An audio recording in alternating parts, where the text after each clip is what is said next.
Assalamualaikum warahmatullahi wabarakatuh. Pandangan hidup tentang kepustakaan Tanah Ugi itu terbagi dalam dua periode, yaitu periode Galigo dan periode Lontar. Untuk periode Galigo yang disebut sebagai periode Galigo, yaitu melukiskan peristiwa-peristiwa manusia yang luar biasa. Digambarkan tentang permulaan terciptanya dunia dan usaha dewa-dewa langit dan segala keajaibannya guna menempatkan penguasa di atas bumi. Pemegang peranan antara lain manusia istimewa yang bernama Sawer Gading, digambarkan sebagai tokoh yang luar biasa. Ia adalah titisan dewa Patotoe atau yang menentukan nasib dan menempatkan keturunan dewa-dewa itu menjadi penguasa di atas bumi. Di sepanjang kisahnya tidak ada keterlibatan manusia biasa. Semuanya adalah peristiwa para dewa dan segalanya telah terjadi menurut suratan Sabda Dewata yang dilanjutkan perwujudannya di atas bumi. Kalaupun ada manusia biasa, dia hanya sekedar dilibatkan dan tak memegang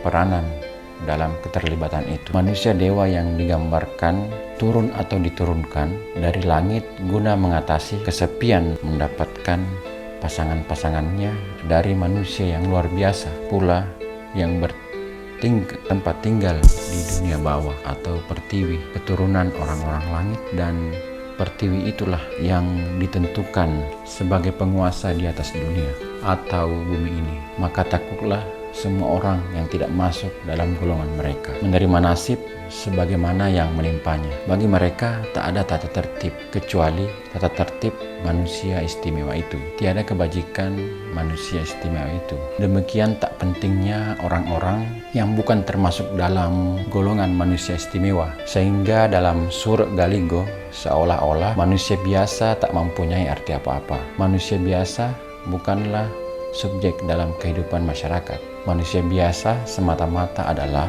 objek dari kehidupan manusia istimewa, titisan para dewa. Segala sesuatu dimulai ditetapkan dari atas menurut kehendak sang dewata. Segala nasib berada di tangan dan kemauannya. Manusia biasa yang niscaya adalah golongan terbesar di antara penduduk bumi menerima keadaan sebagai sesuatu yang sudah semestinya demikian. Periode itulah yang disebut sebagai periode Galigo, di mana tokoh-tokoh seperti Sawer Gading ditempatkan sebagai tokoh utama dalam perwujudan tata tertib dan penataan pertama masyarakat orang Bugis. Untuk mendapatkan gambaran umum tentang jalan pikiran yang dapat diungkapkan dari epos Galigo, pembagian kosmos dan interest dewa-dewa terhadap dunia yang didiami manusia sebagai berikut, yaitu Surat Galigo. Surat Galigo. Ketika itu fajar telah menyingsing, maka bangkitlah Topalan Roy, orang yang mencipta pertuanan segala kejadian dari tidurnya. Maka bangkitlah Topalan Roy dari tidurnya, memandang ke bawah dan berpaling pada para pengawalnya. Seraya bertanya, mengapakah telah 3 hari 3 malam Ruke Lempoba sekeluarga telah meninggalkan Botilangi atau puncak langit? Belum selesai terjawab oleh pengawal, maka datanglah Ruke Lempoba, Sang Yang Paju, Rumah Makompo, Balasariu bersama keluarganya. Dalam keadaan yang masih murka, bertanyalah Patotoe, dari manakah engkau, hai Rumah Makompo, sehingga telah 3 hari 3 malam engkau tidak menampakkan diri di Bolangi? Bersujud sembahlah Rumah Makompo, seraya berkata, ampun tuanku, beribu-ribu ampun. Patik datang dari bawah langit, di atas pertiwi, menghembuskan angin, menggelagarkan ombak, meledakkan petir, menghembuskan angin, menyalakan api dewata atau kilat. Sudilah kiranya tuanku menurunkan putra seorang untuk menghuni bumi, agar bumi tidak lengang kesepian. Sudilah tuanku menurunkan seorang putra di bawah langit, di atas pertiwi, untuk bersembah sujud pada Batara. Sepatah kata pun Patotoe tak menyahut. Ia tak menjawab. 3 kali sudah Rumah Makompo mengulang-ulang sembahnya. Barulah La Patigana berpaling dan berkata, biarlah aku naik menemui Larung Pak Mega sekeluarga. Apabila Datu Palinge berkenan, barulah diturunkan putra ke bawah langit. Kemudian bersabdalah Patotoe kepada permaisurinya, mengapa tidak, hai Datu Palinge? Kita akan menurunkan putra kita dan menjadikannya tunas di dunia, yang akan memberitakan nama kita agar dunia tak tinggal kosong, lengang tak berpenghuni untuk menjadi abdi di bawah langit. Menjawab Datu Palinga, mengapa gerangan hai Aji Patoto? Bila Tuhan berkehendak untuk menurunkan tunas di dunia, siapa pulakah yang berani membantahmu? Gembira nian Patotoe mendapatkan persetujuan dari permaisurinya untuk menurunkan tunas di dunia. Kemudian berkatalah Datu Palinga, alangkah baiknya hai Aji Patoto apabila disuruh undang sanak keluarga kita di Todang Toja agar kita semua memufakatkannya dengan mufakat. Mereka pun kita ajak bersama-sama meletakkan tunas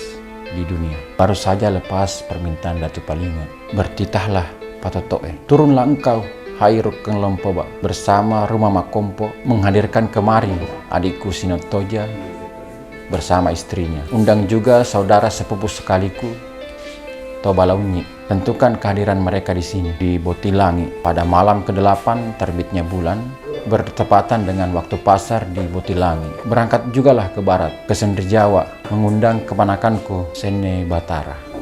Setelah titah Patotoe, berangkatlah semua yang dititahkan bersama-sama. Maka diulurkanlah bagi mereka pelangi 7 warna. Maka guntur pun menggelagar-gelar.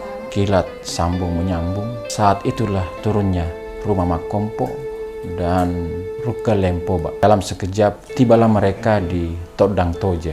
Ditemuinya Sinau Toja sedang duduk bersanding dengan istrinya di atas singgasana yang bertahtakan permata aneka warna. Kedua suami istri itu serentak bertanya, apakah maksud undangan dari sanak keluarga kita itu? Ruka Lempoba bersujud seraya berkata, sanak keluarga tuanku kehendaki adalah sudilah tuanku suami istri naik ke Botilangi karena akan dimusyawarahkan penempatan tunas di dunia yang akan memuja Batara dan melakukan penyembahan di bumi. Serentak kedua suami istri Guru Riselang Maharaja di Pertiwi itu berkata, baiklah, naiklah engkau Ruka Lempoba dan Rumah Makompo lebih dahulu. Pada waktunya kami akan menyusulmu ke Botilangi. Setelah tiba saatnya yang ditentukan oleh Patotoe, semua yang diundang pun berhimpunlah. Guru Riseleng diiringi oleh raja-raja bawahannya. Tiba pula lah Balaunyi, penguasa tertinggi di Uta Empongi. Tengah lautan, mereka semua telah tiba melalui awan. Pelangi warna-warni menaiki tangga yang berlapis-lapis dengan tertibnya. Diantar oleh gumpalan kabut, disuluhi oleh sinar kilat. Setiba mereka di Botilangi, maka dibukakan bagi mereka pintu langit. Dan tibalah mereka di istana Latenriu dan bersua dengan kemenakan mereka, Balasari. Demikianlah mereka berjalan bersama. Dalam perjalanan ditemuinya berturut-turut kemanakan-kemanakannya. Aji Telino di Malageni, Ila Sangiang di Malimongang, Larumpak Mega di Wawunru. Tiap melalui lapisan langit, ia diundang oleh kemanakan mereka untuk istirahat. Kemudian naik pula Opu Samuda, suami istri, dan tibalah mereka di Rualete. Mereka sudah mendekati kediaman istana Patotoe. Maka semua kawal istana pun kagetlah. Mereka ialah para Solae, Serra, Pulak Kali, Ila Bencoci menghampiri penguasa Todang Toja. Laksana awan menebal cahaya muka Sinau Toja karena murkanya kepada pengawal.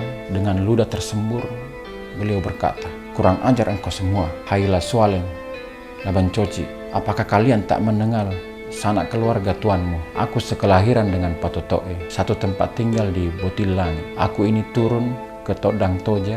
Maka mundurlah para kawal itu, duduk bersila. Kemudian Sinau Toja melanjutkan perjalanan dan terlihatlah mereka oleh Patotoe. Patotoe mengangkat kepala seraya berkata, silakan naik Guru Riseleng, Toa Karoda Sinau Toja, silahkan. Kemudian naiklah Sinau Toja, duduk di atas singgasana dua bersaudara Toa Palonroy. Mutia Unru mengangkat kepala seraya berkata, silahkan Guru Riseleng naik ke atas singgasana, duduk bersanding dua bersaudara. Sangka Malewa mengangkat kepala dan seraya berkata, silakan naik Toa Karoda ke atas singgasana. Maka naiklah Labalaunyi, duduk bersanding dengan sepupu sekalinya. Bersabdalah Topalan Roy Datu Palinga, bersabdalah Topalan Roy dan Datu Palinga, suami istri. Adapun maksud kami mengundang padamu, hai adik-adikku, untuk naik ke Botilangi ini, mengumpulkan kalian semua, sanak keluargaku, sepupuku, kemanakanku. Jangan sampai dunia bawah tinggal kosong, menjadi hampa di bawah langit. Karena jika tak ada manusia, maka tak ada artinya kita sesanak keluarga, sepupu sekali, kemanakan, sama-sama kita sepakati menurunkan tunas di dunia.